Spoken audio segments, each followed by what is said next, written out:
Hey, welcome back to the channel. ItsGheb here. We got another episode of our ongoing Zelda marathon for you guys. Last time we talked about the Misc cap, which if you haven't watched that video yet, I left the link up top for you. To put a long story short, I was pleasantly surprised by that game since I never actually finished it before, so I was glad to see it be as good of a game as it was. This time though, we're entering into some more familiar territory for me, because we're going to be talking about one of the Zelda games that I think has one of the most interesting turns of discourse over the past few years, with The Legend of Zelda: Twilight Princess. So by the time that 2003 rolled around, while many people were still making their way through the Wind Waker, a new Zelda title was already being announced. This was originally planned to be a sequel of sorts to the Wind Waker, but when Nintendo of America got on the phone and voiced their concerns due to Wind Waker's lackluster sales numbers, director of the series Eiji Aonuma decided to take the game in a bit more of a realistic direction. There of course were some gameplay aspects they wanted to move away from too, so they decided to follow up with some of the ideas that they could not properly implement during the development of Ocarina of Time. And they did this whole development process while binge watching Peter Jackson's Lord of the Rings movies. Yeah, this point has been kind of talked to death, but it's true. Sword and sorcery was never more popular in mainstream media than when the Lord of the Rings movies came out, and everyone, including game developers, took notice of this. Outside of the Lord of the Rings stuff, there were a lot of things that the Zelda team really wanted to revisit, either from older games or just from previous ideas that they never fully fleshed out. Horseback combat, having two separate playable worlds, and even larger emphasis on darker themes, these were all decided upon shortly after the direction the game changed. And at 2004's E3 press conference, we got to see our look at this new game, and people were a little excited to say the least.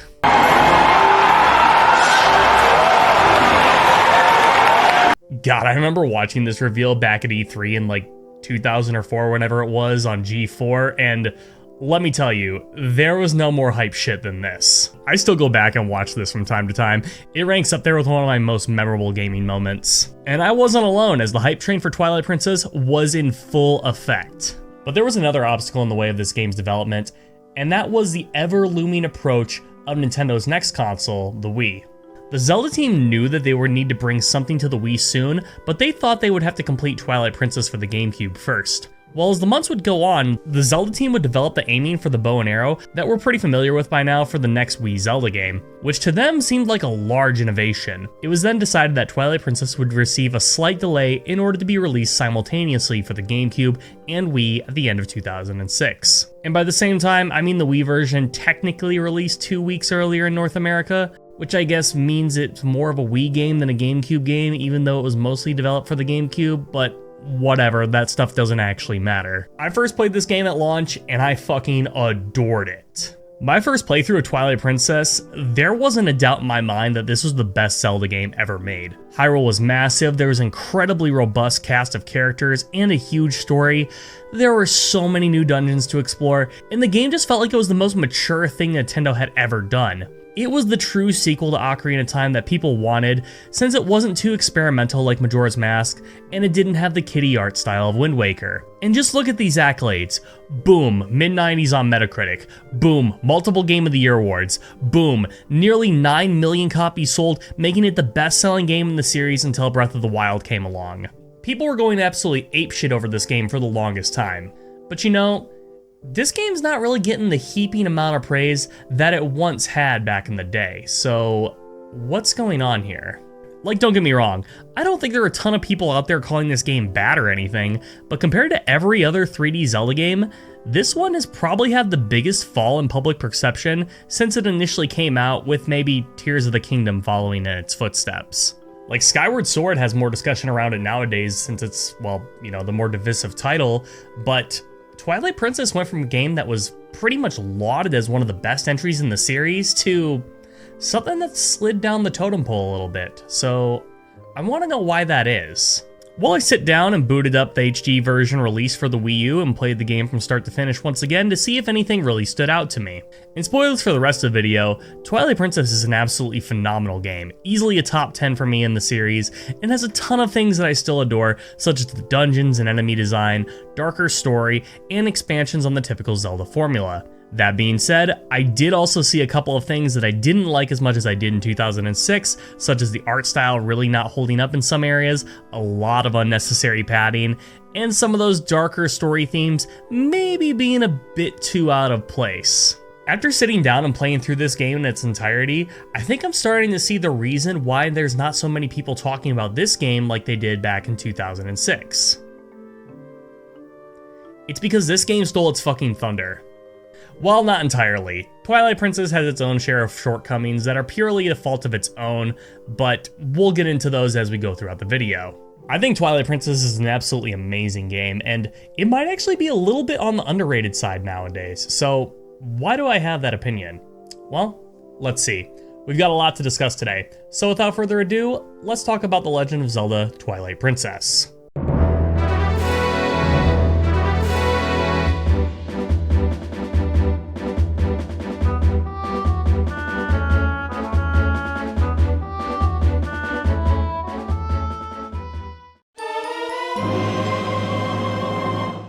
Presentation's up first, and you know what? I think this game is mostly solid. Keyword being mostly. Yeah, while Twilight Princess is mostly fantastic, there are a couple of chinks in this game's armor that mainly come in the graphical department. Now when this game came out, the visuals were held up as one of the things that most people loved, but nowadays, it's honestly one of the biggest things that people think hold this game back. And while I do really appreciate Twilight Princess's art style, which I'll get into in a second, I do have to admit there are a few things here that have really not stood the test of time.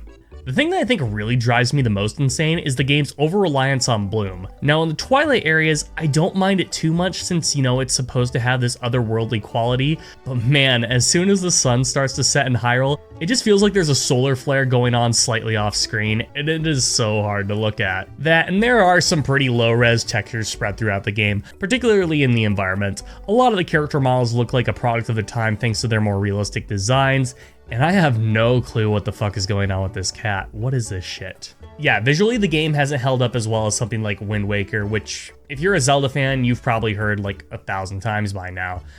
That being said, I still really appreciate this game's art style for what it is. The Zelda franchise is no stranger to having some more dark environments or character models, but shit, nothing has come close to what Twilight Princess has on offer before or since. Take for example the enemy designs being more realistic and monstrous, with the Skulltulas, Gibdos, and Poes probably seeing some of the most dramatic glow-ups. Some of the enemies I do think look a little too different, like I think the way they made the Skull Kid look in this game doesn't really fit, or the Bokoblins I think just look extra fucking weird. So there's a bit of give and take when it comes to how well the dark theme works for the enemies here. There are a couple other things that I think aren't as great as Wind Waker, such as the more muted color palette, or the fact that a lot of the character designs feel a little bit busy sometimes. Seriously, some of these designs feel like they belong more in Final Fantasy X than they do in a Zelda game. One thing that can't be disputed is that this is easily the best looking Zelda game when it comes to its cinematography. Which, I mean, this isn't exactly something you would think would probably be that big of a deal when it comes to a Zelda game, right? But then you see scenes like Midna getting the first fused shadow, or when King Bulblin invades Kakariko Village, or god, Ganondorf's execution, you definitely notice a change in the way that makes this game feel. So yeah, graphically speaking, I think this game is okay for the most part. There's some things that I really like, and some things I'm not too hot on. When it comes to this game's soundtrack though, yeah, I know some people took issue with this game's OST not being performed by a full orchestra, but you know, that doesn't necessarily bother me.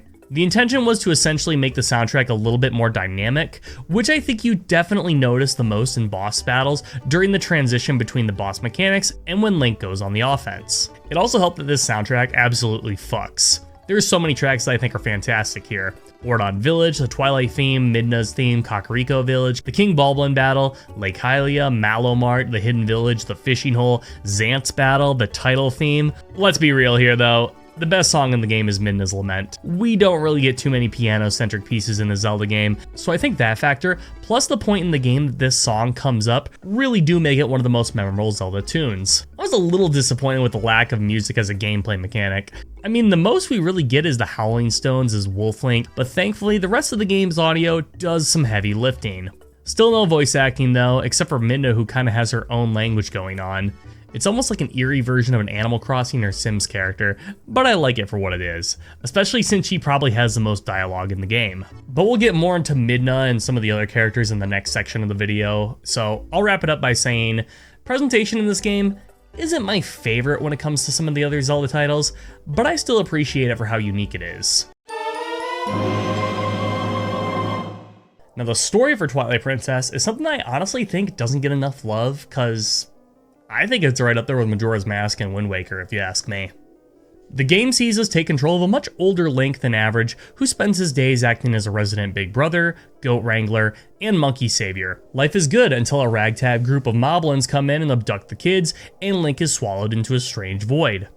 Bummer. Upon emerging on the other side, Link finds himself one step closer on his journey of acceptance into the furry community, and he promptly gets abducted and sent to horny jail to find himself in the presence of the only Zelda character that has the most porn drawn of him that's not either Link or Zelda. This is Midna, a strange imp-like creature with a ton of sass that frees Link in exchange for his servitude. They eventually meet up with Zelda, who is wearing an Organization 13 cloak, and she tells them of the story of Xant's invasion. Would you imagine that Xant would have more than 6 creatures in order to take over Hyrule, but when Zelda only has like a dozen people defending her, I guess that's all he really needs. But in all seriousness, this scene is badass and immediately makes Xant one of the most interesting non-Ganondorf villains since the Skull Kid from Majora's Mask. In order to stop the spread of Twilight, Link and Midna are tasked with restoring the Light Spirits, beings who oversee different areas of Hyrule that can turn Link back into his normal form. Also, we need to gather all remnants of the Fused Shadow, an ancient artifact that they hope they can use to defeat Xant. And they go and do just that by helping the monkeys in Faron, the Gorons in Eldin, and Zoras in Lanayru in a sequence of events pretty similar to how Ocarina of Time played out. And quick spoiler for the video, this isn't going to be the last time you hear me say that this game is kind of like Ocarina of Time. It's more or less Ocarina of Time too.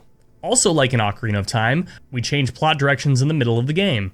Right after we get the final piece of the Fused Shadow and see the weirdest and most fucked up cutscene in a Zelda game, we see Xant again, who exposes Midna to Lanayru's light, wounding her while leaving Link stuck in his wolf form. He rushes her over to Zelda to be revived, who then instructs him to go find the Master Sword, before fading away for pretty much the rest of the game. Link goes to the Sacred Grove, retrieves the Master Sword, and is then told to find an artifact called the Mirror of Twilight in order to access the Twilight Realm. They go through the Arbiter's Ground, learn about the fate of Ganondorf after Ocarina of Time, and then are tasked with collecting another round of MacGuffins.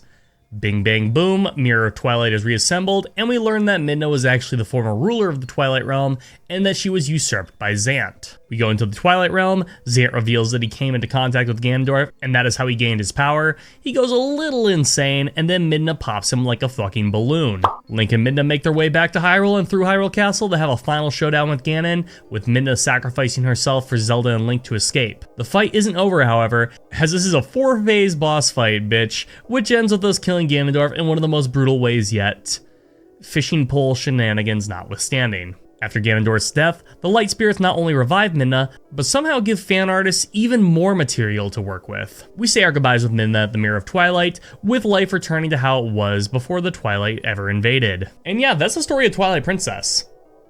There's a lot of stuff that happens this time around, isn't there? Like, the Zelda games were always kind of light on the story for the most part in favor of focusing more on the gameplay, but Twilight Princess really doubles down on the plot by giving a much higher amount of cutscenes this time around. Like, seriously, we have basically twice the amount of cutscenes than we did in the Wind Waker, so you'd imagine that with this story having a bigger significance, it would be one of the best in the series. And you know what? It's pretty up there for me.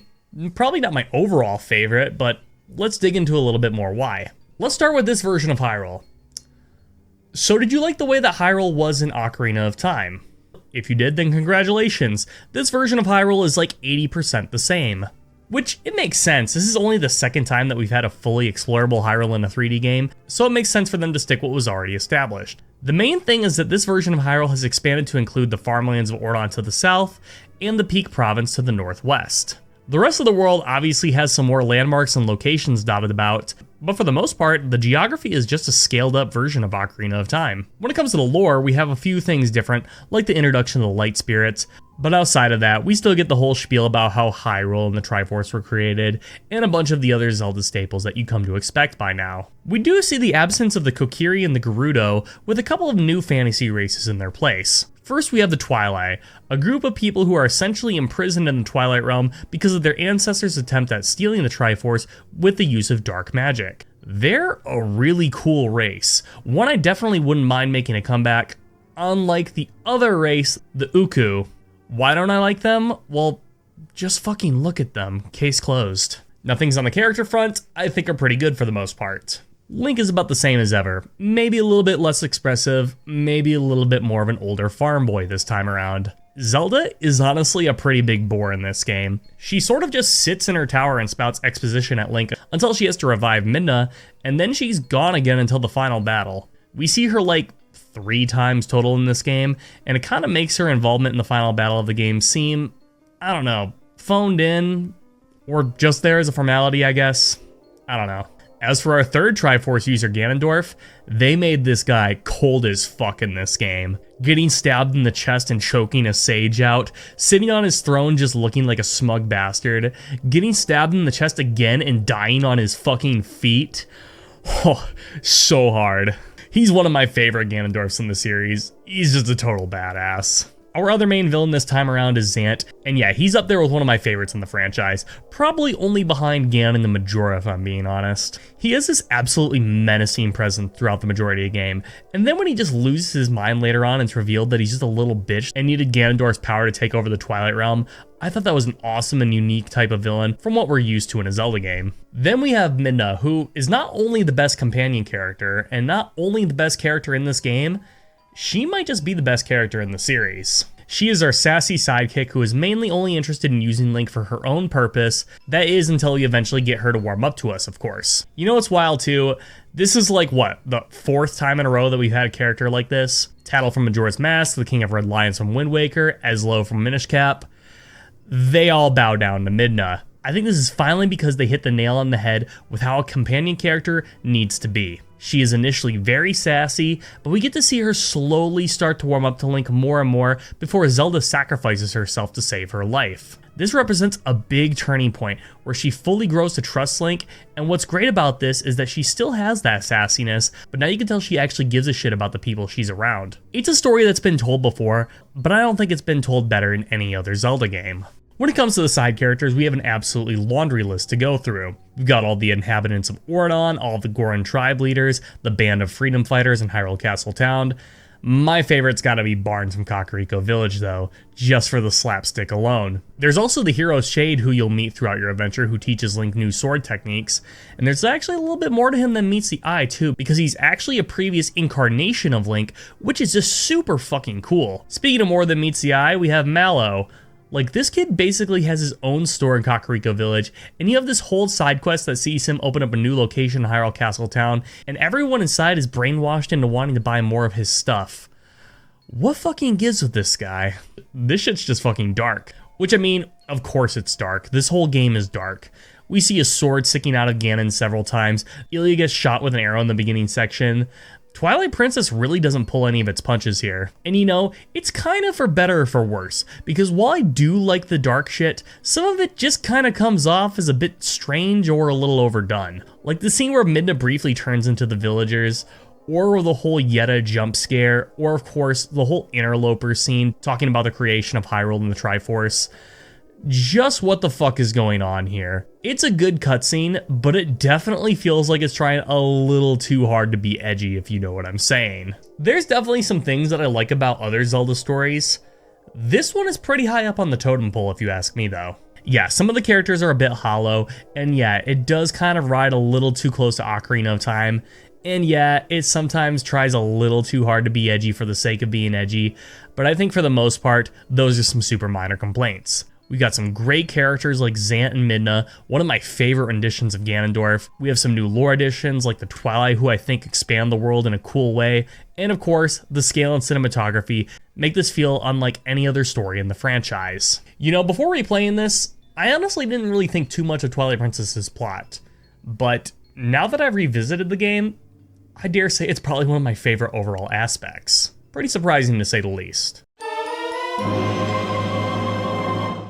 Now we move on to the gameplay, and I think the most appropriate place to start is how we're actually controlling Link this time around. So Twilight Princess was essentially built off the engine that was already used in Wind Waker, which if you put these games side by side, that might not be super apparent, but I think the best way to describe the connections between these games is how it feels to control Link. So even though we're an older and more grounded Link, he still has the quickness on the ground for his movement speed that he did in Wind Waker. Of course, he's not doing as many jumps or aerial slashes, but just the simple act of rolling around and traversing the environment feels very familiar. There are some improvements that are far more noticeable, such as the swimming being a massive, massive step up in terms of usability. It doesn't really compare to the Zora swimming in Majora's Mask, but this isn't a bad alternative. And yeah, there are some pretty big differences to Twilight Princess's control scheme based off the version you play, but I'll get into that a little bit later in its own section of the video. Now, while I did say we don't have any of those jumping sword swings that we had in the Wind Waker, that doesn't mean that Twilight Princess's combat is a slouch in any stretch of the imagination. Depending on who you ask,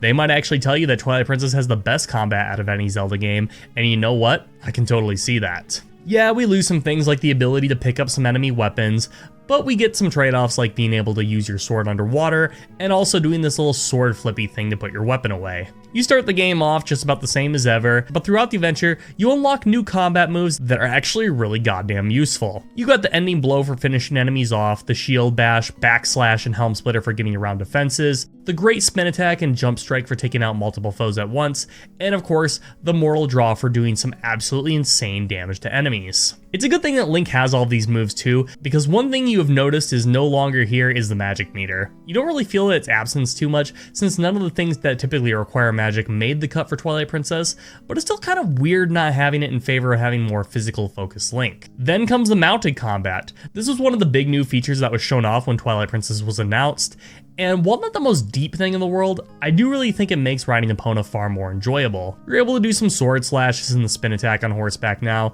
which does make for some really fun encounters throughout. And that's not even getting into the items, which, yeah, we have a lot of returning faces, but a couple new ones too.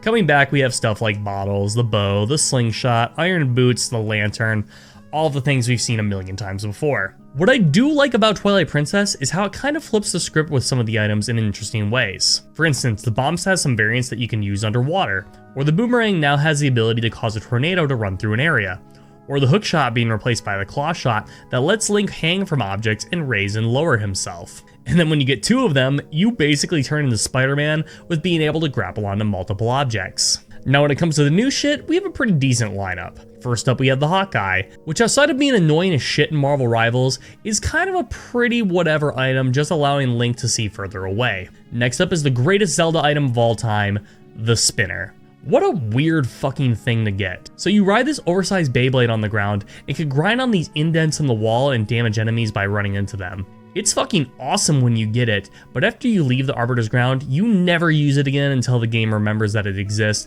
and throws like 1 or 2 required segments that make you pull it back out. After that, we have the ball and chain. This is a pretty cool weapon that can destroy basically anything in its way. You're slow as shit when you use it though, so I didn't play around with it too much. Finally, there's the Dominion Rod, which is another oddity. You basically fling this ball at a statue and then you can have it mirror your movements. Some statues with weapon will even swing when you do, which can lead to some funny situations like this. Finally, there's an optional magic armor, which basically makes every instance of damage you take instead remove rupees from your wallet. It also passively drains them over time, so don't expect to run through the whole game with this thing on. Pretty solid amount of improvements here, with maybe 1 or 2 things that aren't done as well as they are in other Zelda games, but, you know, minor stuff. Overall, good start to the gameplay here. Let's get into some of the really good stuff though. So the dungeons in Overworld are easily some of the most intricately designed and largest the series has seen up until this point. And I did just say that we were going to get into this next section talking about some of the really good stuff, but I actually want to talk about something that I'm a little bit more mixed on.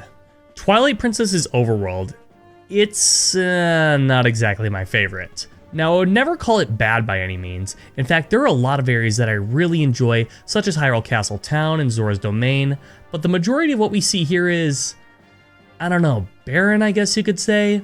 Let's take Hyrule Field for an example. So instead of this massive open area that you might expect, Hyrule Field is almost like 4 Hyrule Fields from Ocarina of Time, stitched together through umbilical cords.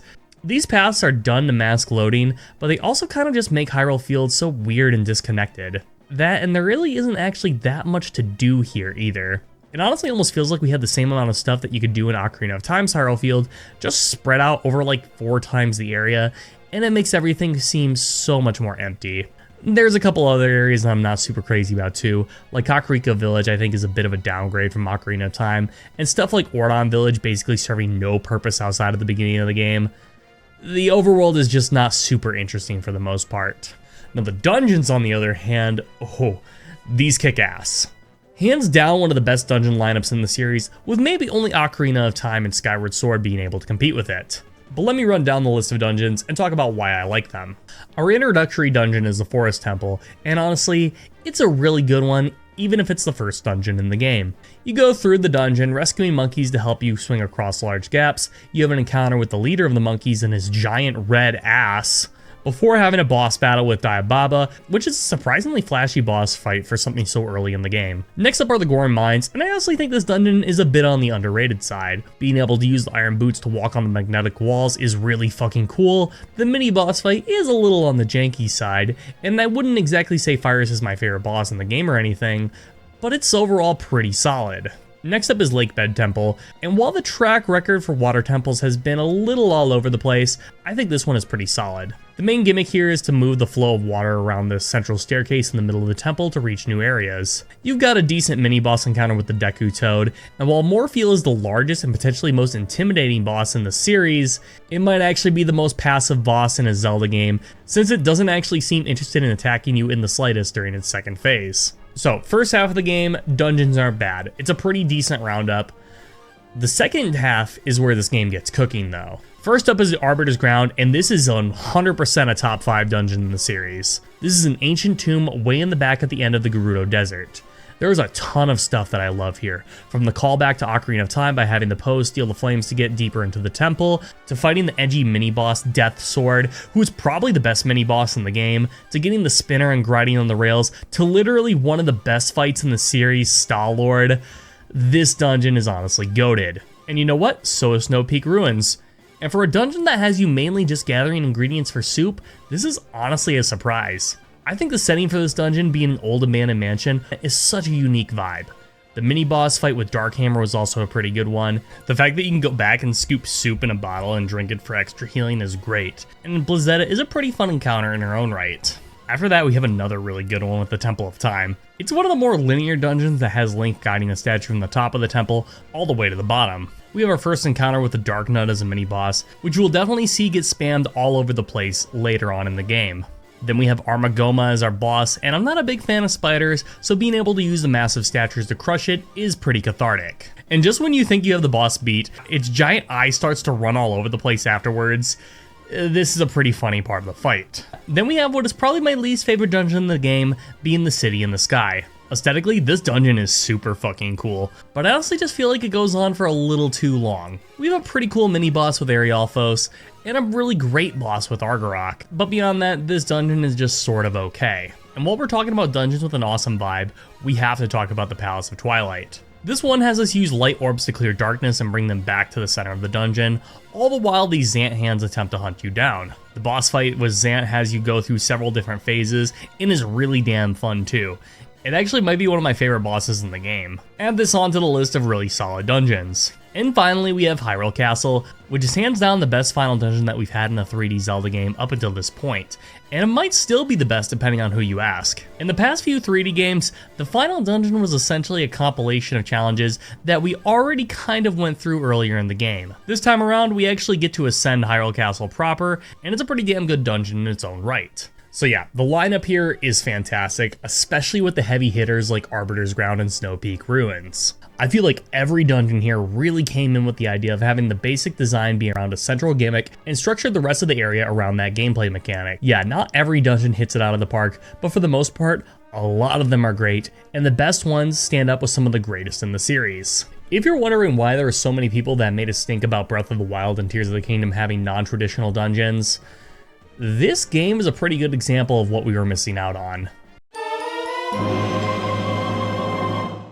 Next thing I want to get into really briefly is the enemy design, and I'll keep this section of the video pretty brief, but I will say, this is one of my favorite enemy lineups in any Zelda game. Reason being for this is simple. They brought back a lot of classic Zelda enemies, gave them a far more realistic art design, and actually made them a little bit more of a threat. Unlike the last few Zelda games that I've spoken about, that mostly had enemies act in a similar way to one another and didn't really pose that much of a challenge, a lot of the monsters in Twilight Princess can actually kill you if you aren't too careful. Now, while I didn't have any deaths in my playthrough, I did actually have to utilize healing items more than I have in any other Zelda game, so I feel like the difficulty itself was just right. There were plenty of enemies that are more small fodder like Gomas, Tektites, or Levers that are going to be taken care of with a single swipe of a sword. Even then, some enemies like Keys or Bubbles have a chance of burning or freezing you with how nimble they are. The next tier up are the ones that are more of an immediate threat. These are usually the main enemies you'll be facing in a room, often surrounded by the previously mentioned smaller enemies. And they can also come at you a few at a time. These are things like the Bokoblins, the Dongos, Helmasaurs, Tile Worms, things of that nature.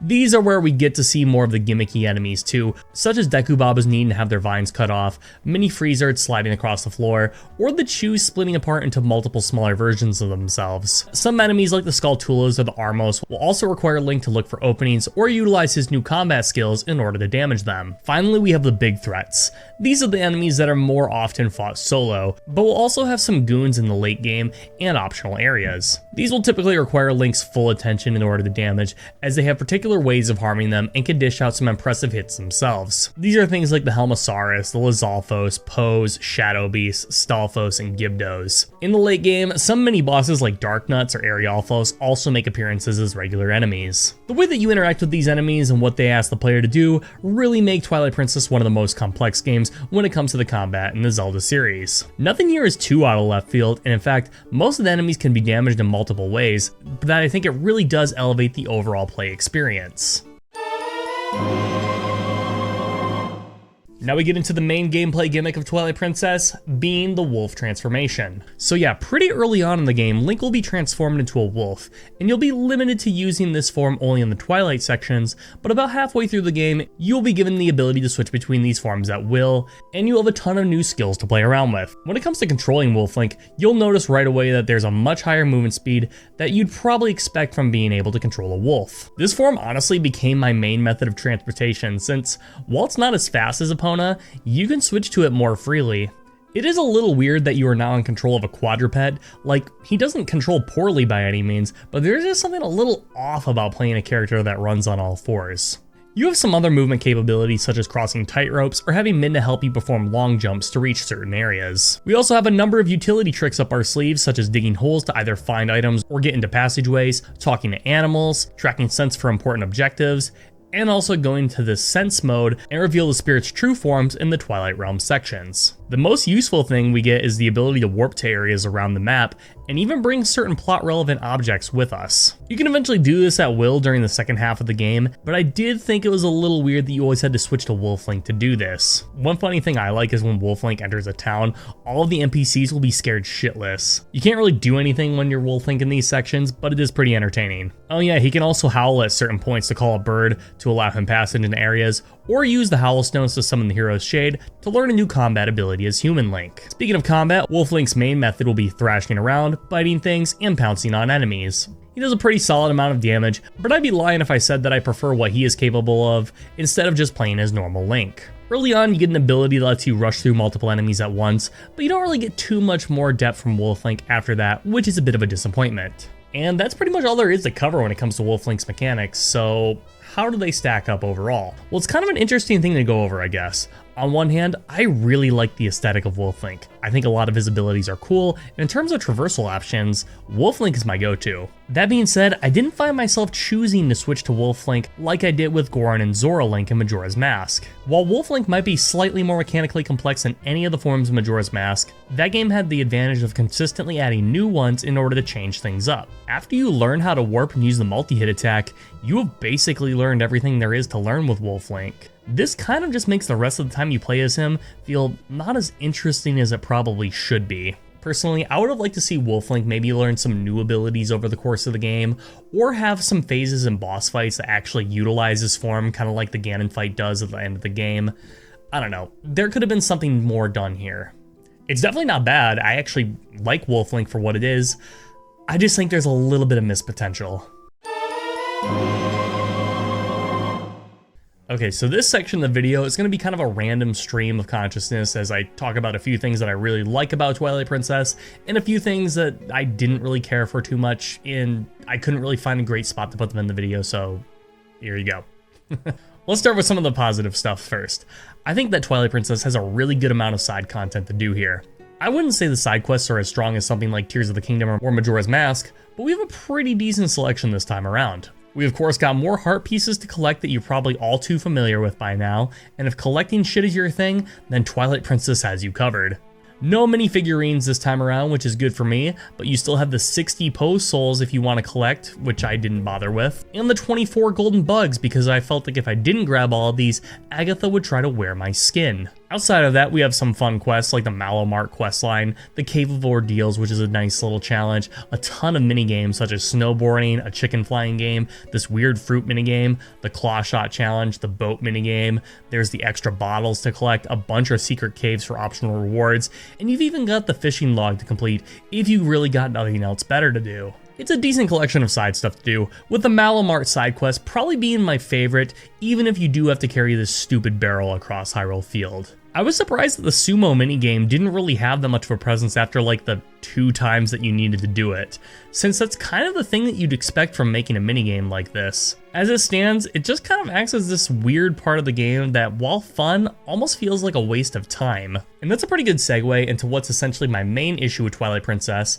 and that's the fact that this game has a lot of issues with pacing and a whole lot of padding.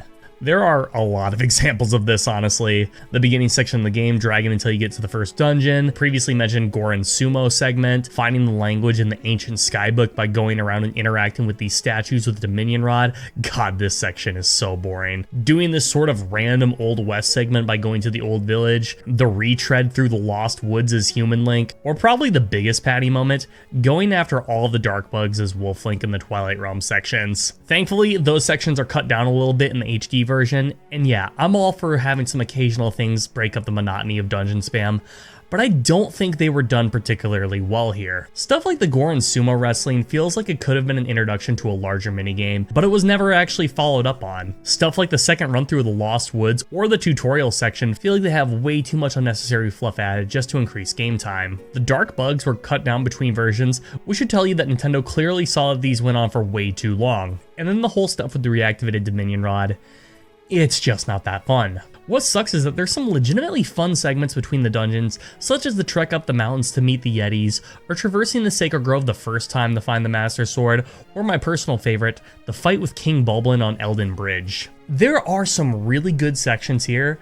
The problem is that there are just less of those good sections than parts of the game that I don't like. And the thing that really sucks too is that Twilight Princess has so many really good dungeons that I get so eager and I want to go to the next one immediately. But then the game will have a section that's 1 to 2 hours long of me doing a bunch of bullshit that I don't care about doing, and it's just a total pace breaker. And like I said, I don't hate every single one of these in-between dungeon segments. Most of them just aren't really well done though. It's by far my biggest issue with Twilight Princess, and while I don't think it's as bad as the Triforce quest from Wind Waker, it's just, there's so many of these moments that just add up that, I don't know, it brings the experience down more than it really needs to. So one of the most notable aspects of Twilight Princess is the fact that it was released at the same time for both the GameCube and the Wii. And you probably expect that both of these versions of the game are essentially the same, with maybe the Wii version looking a little bit prettier or running a little bit better. But that's actually not totally true. While the game is definitely graphically superior on the Wii version, there's one change that is definitely a bit more large scale. The entire game has essentially been mirrored between releases. Everything that was in the West has now been moved to the East and vice versa. Thankfully, dialogue has been changed to account for this feature, but what an absolutely massive and weird change to make. Link is even right-handed now. Why did they even do this? Well, it's because of the new control scheme that the Wii introduced. Yeah, this is probably the biggest change in between the two versions of the game, and while I do like some things, I'm not on board with everything. Let's start with the good stuff. Given that you're playing this game with the Wiimote and Nunchuck combo, you're going to be able to use your Wiimote to point at the screen for aiming your bow. This honestly gives you a bit more precision than you would find with a normal controller. Another bonus here is while we have less buttons to work with overall, some space has been made so you can actually use 3 items instead of 2. This is all good stuff.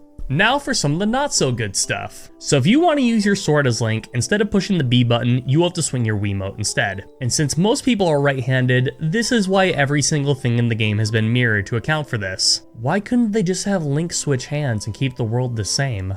Look, I never found the Wiimote waggling too intrusive, but I know a lot of people did. You were swinging your sword more often in Twilight Princess than you're spinning in Mario Galaxy, so I guess I understand the complaint. I didn't mind it personally, well, except getting the shield bash to work by pushing the nunchuck forward was finicky as all hell, so it didn't bother me too much. What I find more egregious is the lack of camera control. We regressed all the way back to how Ocarina of Time handled its camera, with needing to use the Z targeting, while the Gamecube version was fully capable of using the C stick for camera control, and you have to wonder if there could have been some sort of better option here. Personally, and I'm probably in the minority on this, I actually preferred the Wii version of the game, and I played both of these versions back in the day, so I didn't really mind having the waggle the Wiimote, and I actually preferred having the game look a little bit prettier and have the extra item on, so, you know, that's just me. Not that that matters anymore though, because if you're playing Twilight Princess nowadays, chances are you want to play the definitive version, and the definitive version is hands down the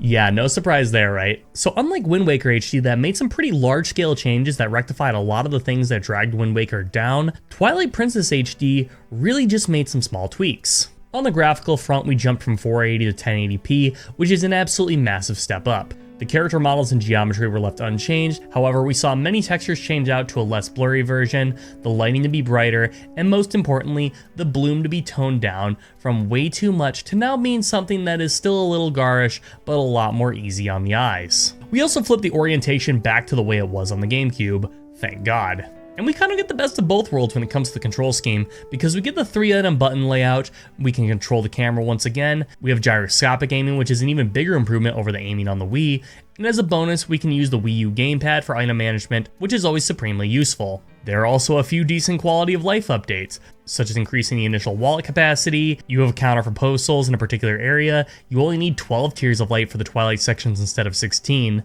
Nothing as large scale as the Swift Sail or the Triforce Hunt rework, but some really solid changes nevertheless. Then when it comes to optional content, we of course have the hero mode, which does the same thing that it's done in the past few games, but this time with the added addition of flipping the game world again if that's your thing. Man, between this and mirror mode in the Mario Kart games, you have to assume that Nintendo really sees something with just flipping the game world around.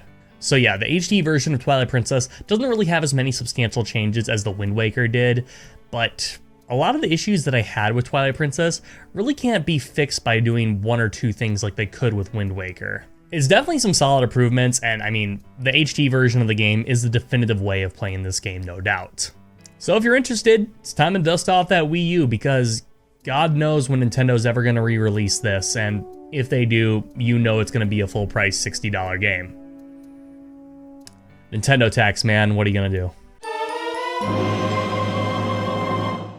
So it's time that we wrap this video up, and I have to say, while I do think Twilight Princess has fallen from grace a little bit, it's still a fucking awesome game.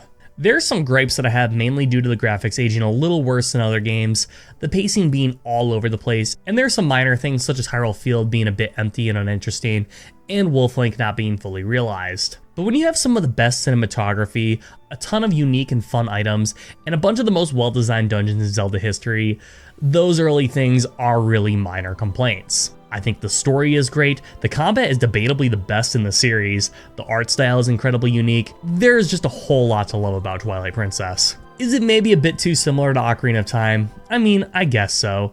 To me, I don't care. I still think this game is excellent. It might only be better than Skyward Sword when it comes to 3D games in my eyes, but this is still easily a top 10 entry in the series. If you haven't given it a try, I definitely recommend playing it, especially the HD version. Hopefully we see it leave its Wii U prison soon. I mean, a Zelda launch title for the recently announced Switch 2 sounds like as good of a place as any if you ask me. But that's all the time I have for you guys today. Thank you for watching. What was your favorite memory of The Legend of Zelda Twilight Princess? Please be sure to leave your thoughts in the comment section down below, and hey, if you enjoyed today's video, please be sure to like and subscribe. Thank you guys again. I'll catch you in the next video.